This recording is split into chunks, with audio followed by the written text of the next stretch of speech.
Hello and welcome to Just a Moment. My name is Kristen Harding. Welcome to the show. You might notice that my background is a little different today. That's because we are on location in beautiful downtown Milwaukee. We're on vacation going to see my brother, and I'm so excited. So, shall we begin? I brought my cards with, and I brought my book with. So, have fun. We'll travel. So, we're going to do the blessing cards. Yay. And today I picked a blessing on the senses that gift the world to you. A blessing to assist you in making the most of all of your senses and in appreciating them and thus enhancing their beauty within your life. May you be blessed with a keen, sensual appreciation of the natural world and all that it has gifted to you through the senses that you have been so very blessed to receive. May your two eyes see far and take in the beauty of the world.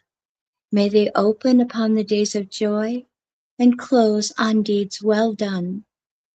May the color and the shapes of the world be visions of delight to you, and may you find beauty in the pavement and in the tar, in the stone forests of the cities. May you be given mountains to gaze upon, seas of blue and azure to be reflected within your eyes, green fields and wild flowers to delight you with all the beauty that there is. May you find this beauty within your own form and gaze upon yourself with satisfaction and knowledge that the universe has created a unique moment of wonder within you. May your lips taste wild honey, your tongue find pleasure in the food on your table, and may the meals of your life be sensual delights enriching the marvel that is your body, fueling you to greater good health. May the texture and delights and sensations of taste be taken slowly without greed or hurry, and when you are satisfied, let you give thanks to the natural world for its offerings to you, the earth's child. May your skin sense the world about you and within you, touching those with comfort, nurturing, soothing, and the healing of human touch will be yours.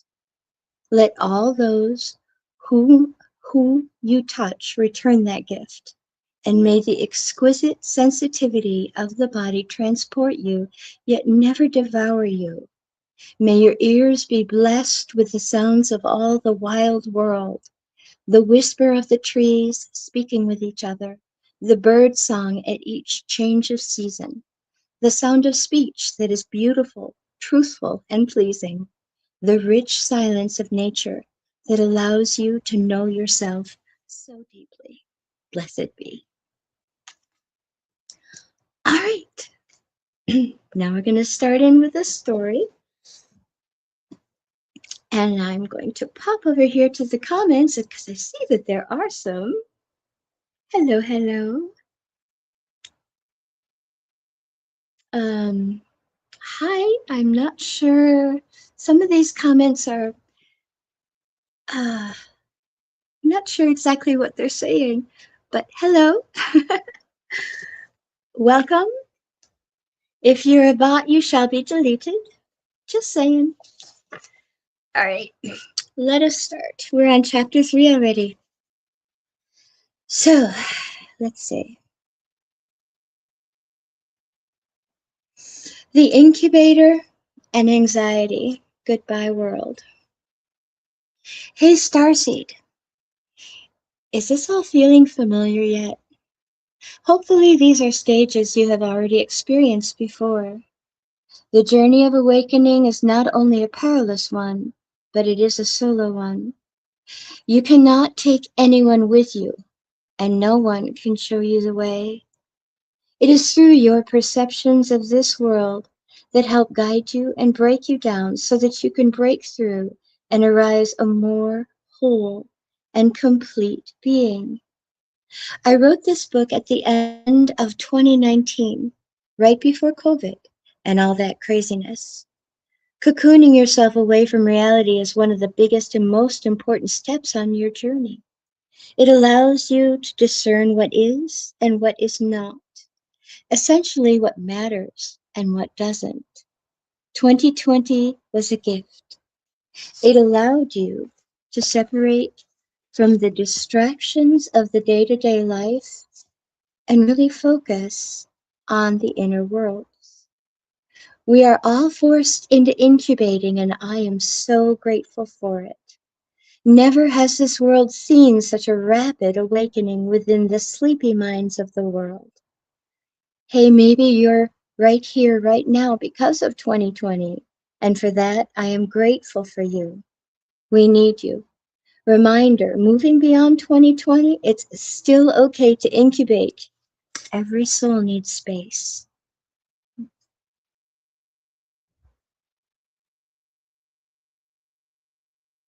I'm not sure what these mean, but thank you, I think. Let's see. Once you understand you have been living a projected illusion, you want to cut it all off.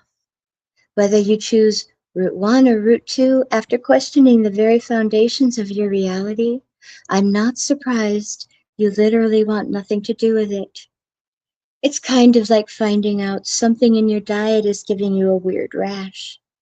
You have to cut out all the foods one by one to see what works for your body and what doesn't. When we wake up, we are hungry to find true, authentic happiness in life. Therefore, we are forced to let go of all other aspects of our lives to truly figure out what is adding value to us and what is not. To figure out what truly makes you happy and fulfilled, you need to re examine everything and everyone in your life. We as humans have so much distraction surrounding us. We have no idea what is serving us or what is hindering us. Within this beginning stage of awakening, we tend to lose copious amounts of trust in ourselves, thinking that we are actually happy, and then all of a sudden opening ourselves up to a world within a world we didn't even know existed. And it leaves us wondering, what else don't I know? Example, you can blame your romantic relationship for your lack of happiness, yet it was always just your shitty 9 to 5 job. But you will never know which one it was until you let go of one or the other.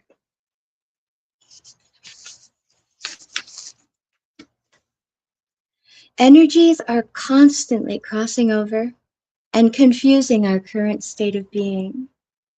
I don't believe we need to meditate for 5 hours a day to figure this out, but we do need to stop overstimulating ourselves.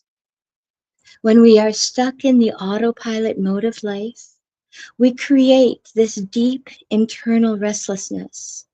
We convince ourselves that we are happy when really we aren't.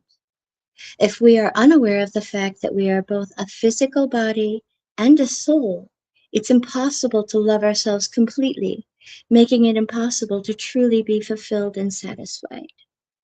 This simply furthers unrest and disharmony within ourselves, creating a deep rooted feeling of anxiety, which could ultimately lead to depression.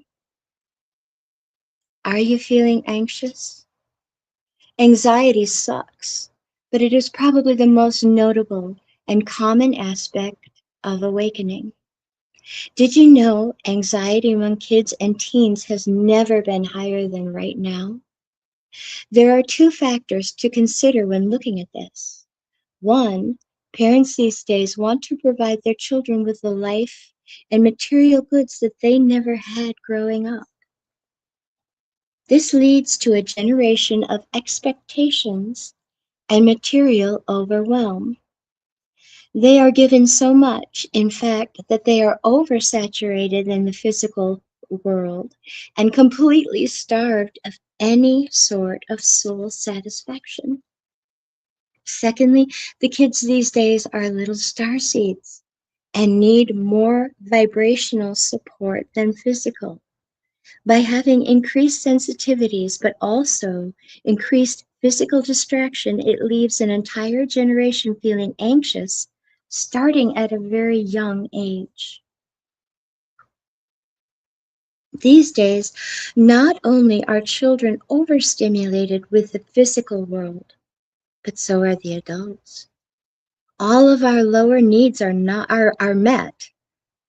Food, water, shelter, even the need for social acceptance is met within the thumbs up and hearts of the online world.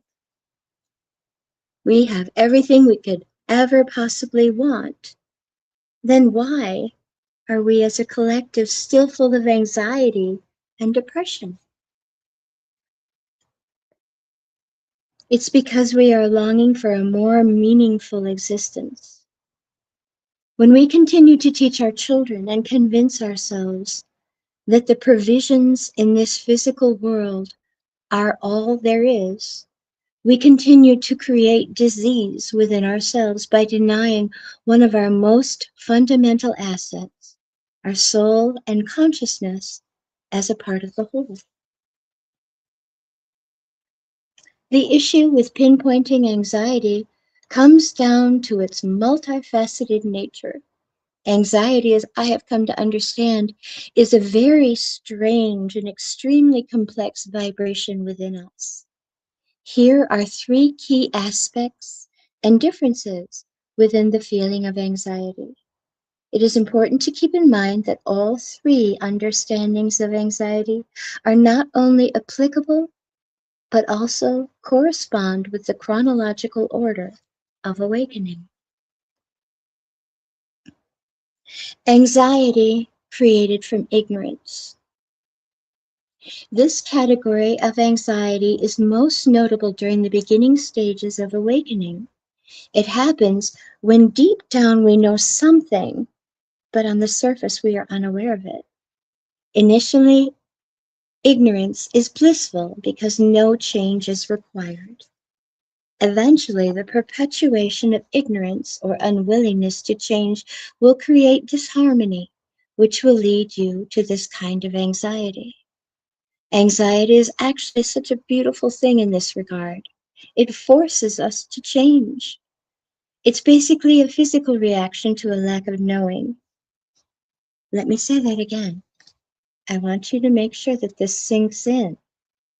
Anxiety is simply a physical reaction to a lack of knowledge.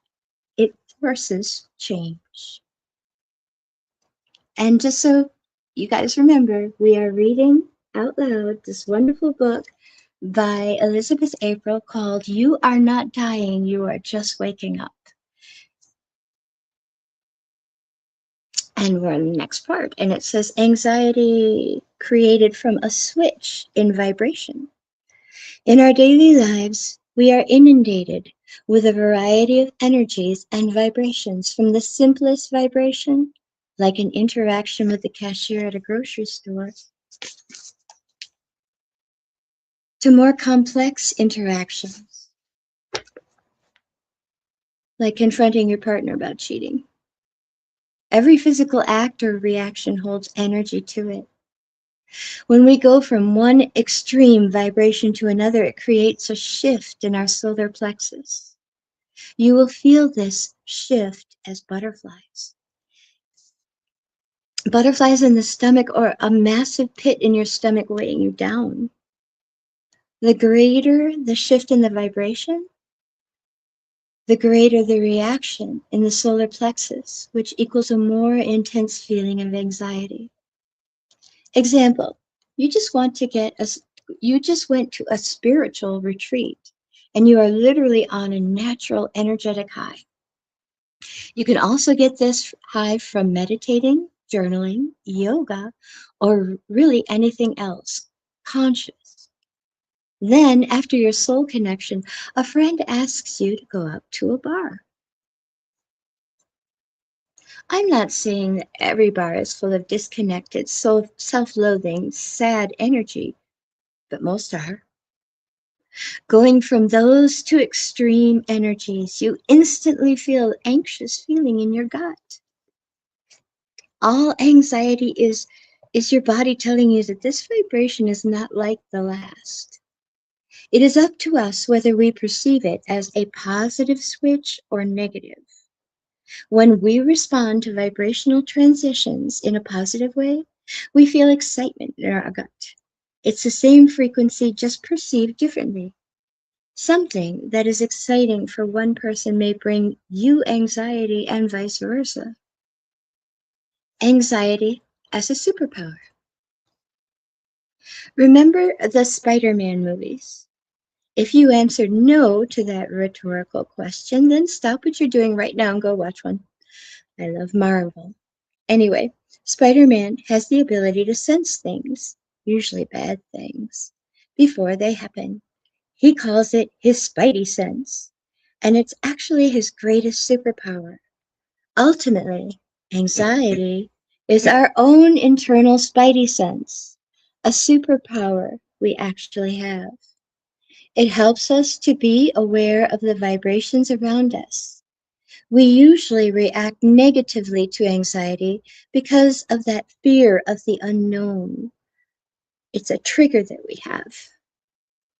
When we don't know why we feel off, it scares us, making us become fearful of anxiety. And I'm going to have to just take a little break here because I'm way too far away from my beverage. So we're going to walk over. Sorry for the interruption. But it's much better than not having me be able to talk, right? All right, almost back.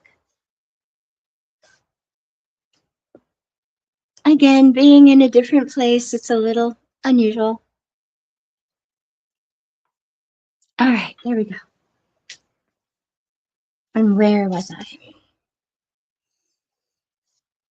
Hmm.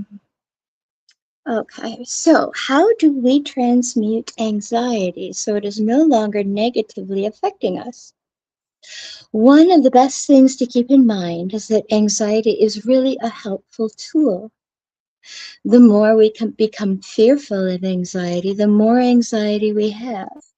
Funny thing society does to us, huh? I will say, because the world is progressing and shifting at such a rapid level, it's going to be extremely difficult to get rid of anxiety altogether. However, here are some helpful tips next time you feel anxious.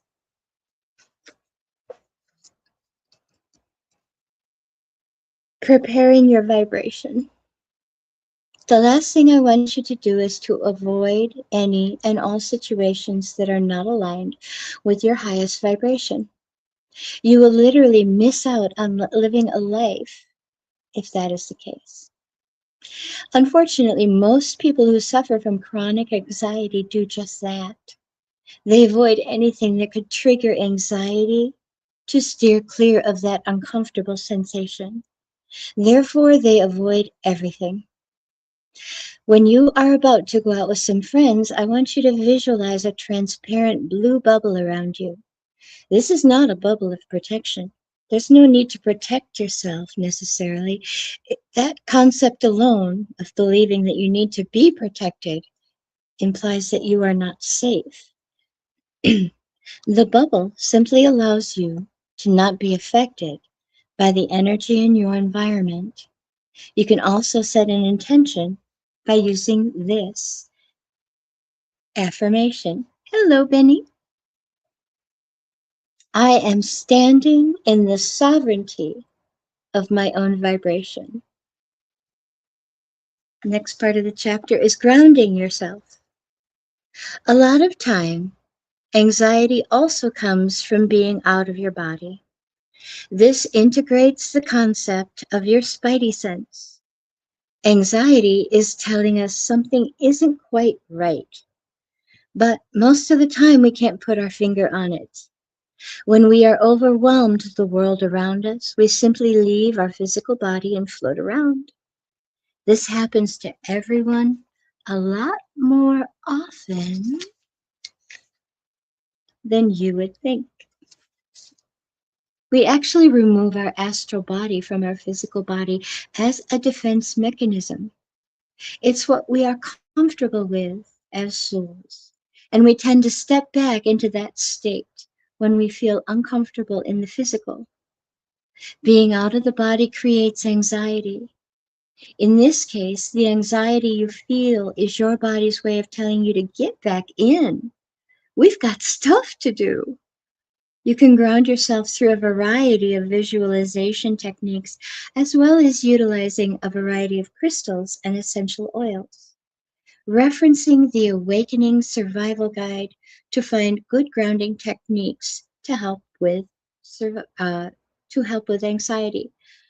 Reference the Awakening Survival Guide. Is there such a thing? I love it. All right, switching your perceptions. We need to understand and observe anxiety objectively.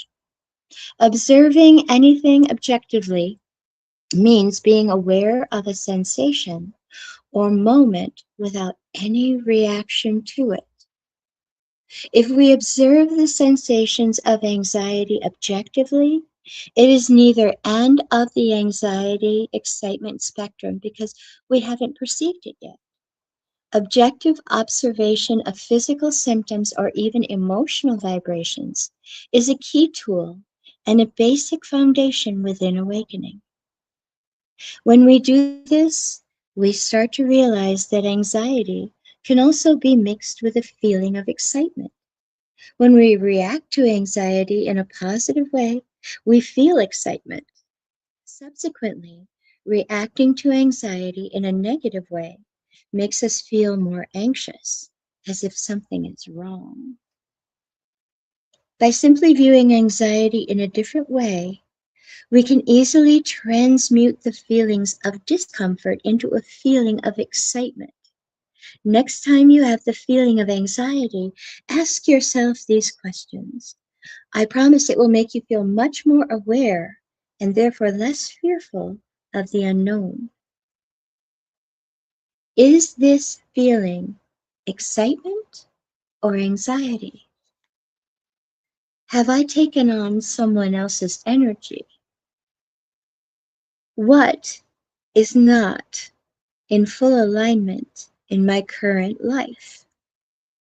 What can I do to be more in alignment with my life? On a personal note, she says, I remember going through this fear of the unknown stage of awakening when I was 16 years old and full of attachment, ego, excitement, and rebellion. However, I was also full of questions.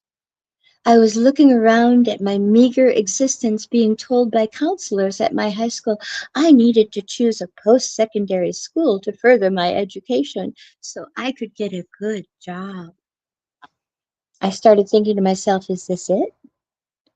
We go to school, we get a job, we find a human, make other humans, work some more, get old, and then die? If that's all I have to look forward to, I'm out of here. Although I went through a depression around that time, I never actually wanted to take my own life. I was just unsatisfied with the life society was handing me. I began having extreme anxiety and experiencing panic attacks just thinking about the life I had in front of me. At that time, it seemed like everyone else was quite excited with the same cards that they were dealt. I started feeling like there was something I was missing, that other people knew something I didn't. How could I feel so unhappy when everyone else seemed just fine? I felt selfish and guilty for feeling this way, for wanting more than I had. There were starving children all over the world, and I was upset that I had everything provided to me. I began spiraling. Leading up to that point, I had experienced two main forms of anxiety. One form was the fear of not knowing, and the other form was of being overwhelmed and feeling everything. When taking a look at both extremes, it seems contradictory and maybe even a bit ironic that either side of the coin led me to have anxiety. Only when I came to terms with not knowing where I was I finally able to neutralize that frequency. Besides, as humans, we really can't know it all. Time and time again throughout my awakening journey, I have come back to that place of balance. We live in a polarized world. We are confronted with conflicting sides. It is only through that quiet place in between where we are aware but simultaneously in surrender that we feel freedom and peace.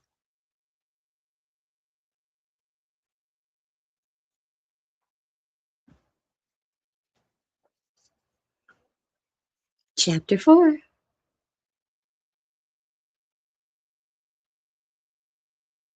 It says, Am I dying? Ego death. Hey, Starseed. I know that was a lot of information, and sometimes talking about anxiety makes us feel anxious. Sometimes it feels like everything is falling down around you, like you are losing control of life itself. That's okay. In fact, that's completely normal. Feeling like you are dying, whether it be from physical symptoms or emotional, is one of the biggest things I hear as an observer. I've been there too, so I know what it feels like to seriously think that you are about to leave this planet. Although this is a difficult step on the journey, it is definitely one of the more important ones. In order to step into a brand new vibration and reality, it is imperative that we clear out the old energies that no longer serve us. This brings us to the last chapter in the first phase of the awakening journey. The chapters leading up to this one eventually compile and lead a human into something called an ego death. I don't know who came up with that term, but I seriously have to commend them because it is so damn appropriate. This shouldn't be a new concept to you. You have definitely already had one in your life, leading you to this current moment right now. Just to make sure that we are all on the same page, though, I will define ego death in my own words and list some misconceptions and truth related to it. Elizabeth April's definition of ego: the accumulation of memories, thoughts, feelings, actions, and reactions to create a sense of self or identity in this incarnation. Elizabeth April's definition of ego death: the loss of attachment to a perception of the sense of self, loss of a sense of self. Yes, experiencing an ego death will feel as though you are quite literally dying. I want you to take a second to think back to all the times in your life when you said to yourself, I feel like I'm dying. Yeah, that super shitty moment was most likely an ego death. Here are some main misconceptions and truths associated with ego deaths. Misconception: we have only one ego death in our life. Truth: on average, we experience around 10 major ego deaths per incarnation, and hopefully many little ones along the way. Misconception: if I'm strong enough, I can avoid it. Truth: it's not avoidable. Your projection of strength just pushes it off, so when you finally decide to look at yourself, it's even bigger. Misconception: my spirit guides will save me from ego death. Truth: think again. Most ego deaths are contracted in your life to help you change. Your spirit guides are more likely to lead you to one of them rather than away from them. Misconception. I should get rid of my ego. It doesn't serve me. Truth. Reread the definition. Your ego is a fundamental part of your daily life. You don't want to get rid of it. You want to reprogram it so that you can feel balanced and liberated in every moment. Ego deaths are absolutely necessary. By surrendering the old aspect of yourself, you clear space for a new aspect or understanding of self. Usually it's an always Usually it's always a new, improved, and better aspect of self. Defining and releasing identity. In order to step into a new vibration, or in a sense awaken, we must first and foremost clear space within our own mind.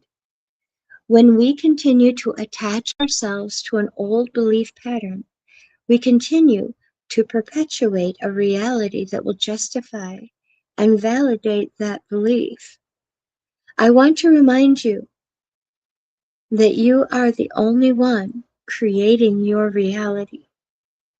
The more you hold on to an old belief, no matter what that belief may be, the more you limit yourself from the unexpected and limitless potential surrounding you.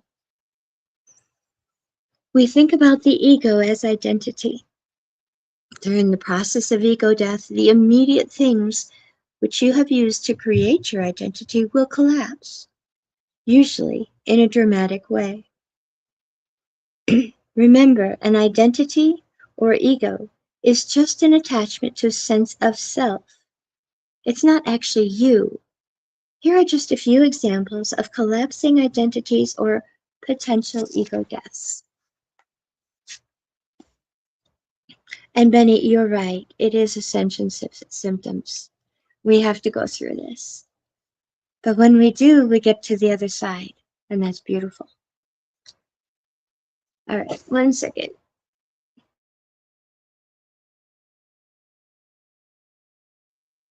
You guys don't need to hear me cough. Alrighty. Let's see. Ego death. Oh, goodness. Identity as a mom or a dad. Ego death. Your children leave and go off to school, or your young children start rejecting your nurturing energy. I remember how that was. Wow. Identity, career, lawyer, bus driver, accountant, banker, teacher, ego death, you lose your job. Identity, loving relationship, ego death, you discover that your loving partner was cheating on you the entire time. Identity, you drive a fancy car. Ego death, that car breaks down and it's not repairable. The things we become most attached to are the externalizations of ourselves. When this happens, we lose connection with our true selves and love the aspects of our external reality more. Don't get me wrong, it's okay to enjoy the physical aspects and pleasure of your human existence, but I promise you, the second that you overvalue those aspects above the value for yourself, they will be taken away from you, sending you down Route 2, fearfully questioning your reality and ultimately pushing you into an intense ego death. Being able to recognize the beginning stages of awakening is the fundamental key to either moving forward or remaining stuck in the autopilot cycle. On a personal note, I have had many ego deaths in my 28 years. This is Elizabeth April talking again. So she says, I have had many ego deaths in my 28 years. I feel the faster we awaken, the more we tend to have in a shorter amount of time. There are many mini ego deaths. Then there are the much bigger ones, which I find are few and far between. The mini ones are happening constantly, though. They happen when I am forced to let go of some attachment to a small aspect of my life, like food or coffee, or even standards of cleaning that I hold on to. The big ego deaths for me have the big ego deaths for me have all been around the identity of who I feel I am versus who I actually am. One of the more recent big deaths I've had is related to this energy of knowing. As a teacher, I felt that I needed to know everything there was to know related to humans, awakening, spirituality, aliens, quantum physics. That's a long ass laundry list I was trying to accomplish. What I noticed was every time I learned something new, I was excited and simultaneously disappointed I didn't have that knowledge before. It was a love-hate relationship filled with attachment and a need to prove myself as a teacher. In 2020, I realized that ignorance was just as powerful as knowledge if used in the right ways, similar to the darkness being just as powerful as the light. The need to know everything can be detrimental because it creates an attachment. My human definitely has some obsessive tendencies. A tendency toward having everything clean and organized and perfect all the time. A tendency to be hyper aware of actions and interactions with others. All of this focus, knowledge, and awareness is absolutely exhausting. It's okay to let things get messy. It's okay to surrender to not knowing. There's power in that. Now, in being at this place where I don't need to know, I feel liberated and free from moment to moment. Every once in a while, I will dip back into the external needs and illusions, but I recognize it quickly and trust that this is all part of this grand experience. Turn the page. We'll see how long this next chapter is. 2, 3, 4. Oh, I think we have time to do it today.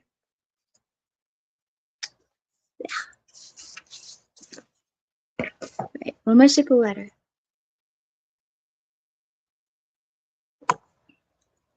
These little breaks prove I'm not AI.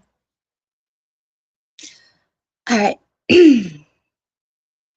Chapter 5. I want more. The consumption of knowledge and learning discernment. Hey, Starseed, how you feeling right now? What's going on in your life for the positive? And what's happening that brings you down? These check-ins help us stay centered and aware of the present moment. When you step into the all that is within awakening, it can get overwhelming. Moving from your current state to the state where you are removed from it all and just observing objectively is really important. Imagine you are on a giant swing. You can swing into your human body and swing out. The inner swing is you right now. The outer swing is pure, unconditional source energy. The beautiful thing is you are the one who gets to choose where your perception sits. Checking in with yourself is a great tactic to keep yourself aligned and aware, especially during this phase. Have you ever heard the phrase, once you know, you can't unknow? I actually don't know if that's a phrase, but it's entirely true when talking about awakening your soul. Once you begin questioning, collapsing, and awakening, the cosmic euphoria you experience will lead you on a mission for more. Eventually, that need for knowing consumption will subside, but initially, this is the stage where you are a little newborn soul sponge on this planet, absorbing as much information as possible. It's kind of funny because we go most of our lives without this information. And the second we are open to receiving this information, we just can't get enough. This will lead you through an intricately woven web of knowledge. The cool thing is, the age of the interweb, yes, I just called it that, will give you everything you ever wanted to know and more, like a lot more. It's comparable to going grocery shopping on an empty stomach and buying all this stuff you really don't need. When you are on the hunt for knowledge and information, we start consuming everything. Usually, in this stage of awakening, we don't necessarily have intention for this type of knowledge that we are searching for. We just want it all. This is an important stage for everyone to go through. You can start to see that all this information has always been right at your fingertips this entire time. On the other hand, if you aren't careful, you will get stuck in the trap of attachment to information. You're at this point in your awakening journey where you haven't fully purged out that pesky concept of attachment. You just came from a reality full of attachment to identity and are desperately looking for something else to cling to. Do you see where I'm going with this? Some people find a spiritual teacher or a guru to attach themselves to. Some people find yoga, others find Buddhism or a specific modality like tarot cards or crystals. If you stick with just one concept within spirituality, you are continuing to get trapped in limitation. Yes, your beliefs may be much more advanced, but with the infinite amount of knowledge the non-physical world holds, we cannot limit ourselves to just one way of thinking, connecting, or perceiving. We especially cannot get caught up in just one teacher or mentor. Ultimately, our greatest mentor should be ourselves. However, to view yourself as a mentor, you must first trust yourself. Let me repeat that one because that's really been the hardest one for me. To be a mentor, you must first trust yourself. Like I mentioned in the previous chapters, the trust in ourselves goes straight out the window during an ego death. We truly thought that we were living our best life while simultaneously hiding from ourselves. This very lack of inner trust coming from an ego death will lead most into the trap of attachment to external spiritualism. Don't worry though, this is just a phase, and depending on your awareness and discernment levels, it will soon pass. Speaking of discernment, let's talk about this very important concept. First, I'm going to define it, since I had no idea what this fancy word meant until not long ago. Now that I understand its meaning, I realize there really isn't a better word that sums up this concept. Elizabeth April's definition of discernment. The ability to understand the difference between two things, duality, simultaneously. The ability to differentiate what is in alignment with you and what is not.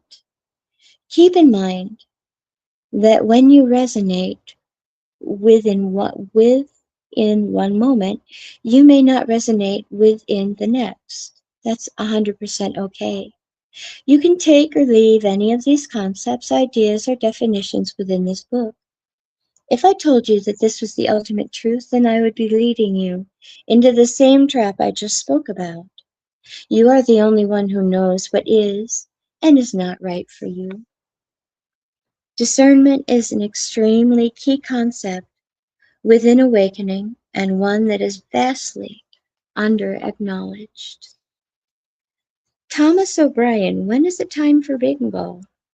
I don't know. When is it time for bingo? Do you think I don't read the comments? Silly people. All the information is out there. The problem with going into the black hole of the internet to get your information is that it's oversaturated with opinion and perception. Now let's be clear. Opinion isn't necessarily a bad thing. We all have an opinion since we are indeed human, and the concept of perception is key for us. However, if we take on other people's opinions and perceptions as truth, we end up overriding our ability to gain access to our own information.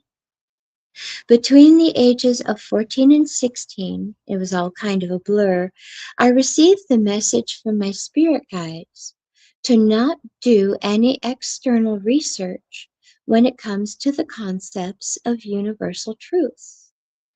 At the time, I had no idea why I received this piece of information. When I started my career, this was really frowned upon, and most people were hung up on the idea that I researched. What does that even mean anyway? More recently, people tend to see this aspect of my information as strength. Now, don't get me wrong, not doing any research on what else is already out there leaves me ignorant to a lot of things and simultaneously vulnerable in many ways.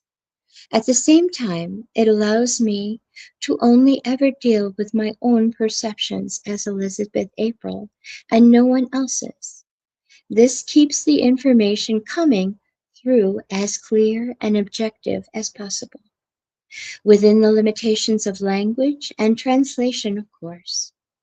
I strongly believe at a certain point in time, the majority of humanity will also have the capacity to channel information, and it won't be necessary to read books or search for information.